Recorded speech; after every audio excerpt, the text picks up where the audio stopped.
চুয়াখালীর কুয়াকাটায় আছেন শিকদার জাবির হোসেন এবং কক্সবাজার সৈকতে আছেন রিপোর্টার সুজাউদ্দিন রুবেল। সরাসরি প্রথমে যাচ্ছি জাবিরের কাছে।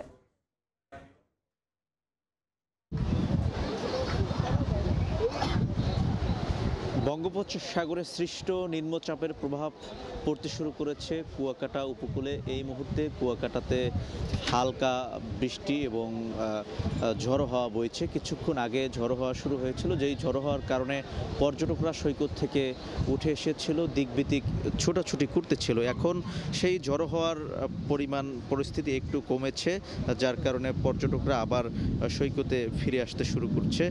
তবে কিছুক্ষণ আগে যে পরিস্থিতি তৈরি হয়েছিল সেটি আসলে ঘূর্ণিঝড়ের যে পূর্বাভাস বলা যেতে পারে। আসলে ঘূর্ণিঝড় হওয়ার পূর্বে এই ধরনের পরিস্থিতি আসলে সৃষ্টি হয়ে থাকে। তো কুয়াকাটা সমুদ্র সৈকতে যে সকল পর্যটকরা ছিলেন সেই পর্যটকরা কিন্তু দিক বিদিক ছোটাছুটি করতেছিলেন, হালকা বৃষ্টিও ছিল।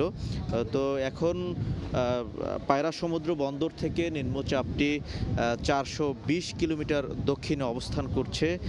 রাত 9টার দিকে এই নিম্নচাপটি অতি গভীর নিম্নচাপটি আসলে ঘূর্ণিঝড়ে রূপ নিতে পারে। এরপর এখন যে 3 নম্বর সতর্ক সংকেত জারি করেছে আবহাওয়া অধিদপ্তর, এই 3 নম্বর সতর্ক সংকেতের পরিবর্তে সতর্ক সংকেত আরও বাড়তে পারে।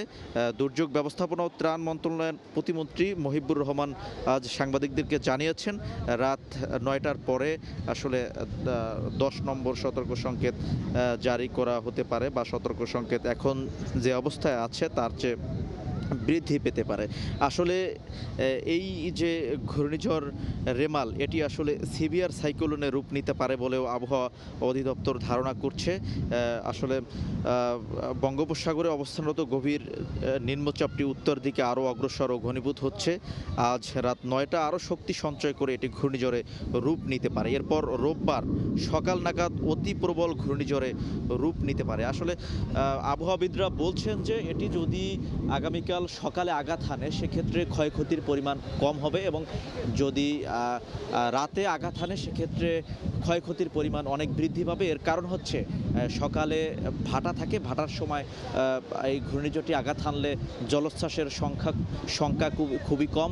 আর জোয়ারের সময় রাত 9টার দিকে যদি এটি আঘাত হানে সেক্ষেত্রে জলোচ্ছ্বাসের সংখ্যা খুবই বেশি।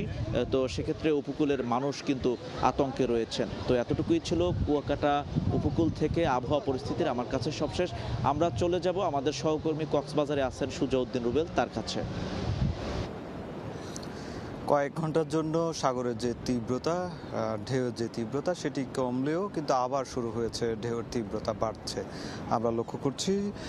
দুপুর 2টার পর থেকে কয়েক ঘন্টার জন্য আসলে সাগরের যে উত্তাল ঢেউ সেটি কিছুটা কমে গিয়েছিল, কিন্তু এখন আবার ঢেউয়ের তীব্রতা বাড়ছে। পাশাপাশি বাতাসের যে গতিবেগ সেটিও কিন্তু আমরা লক্ষ্য করছি অনেকটাই বেড়েছে।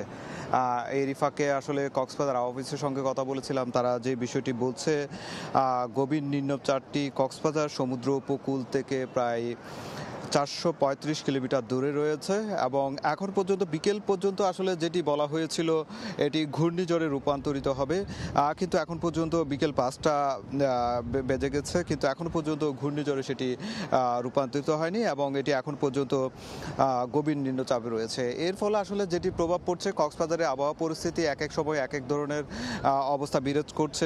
কখনো মেঘাচ্ছন্ন আকাশ, আবার কখনো গুমোট পরিস্থিতি, আবার অনেক সময় বাতাসের গতিবেগ, আবার কয়েক মিনিটের জন্য বৃষ্টি।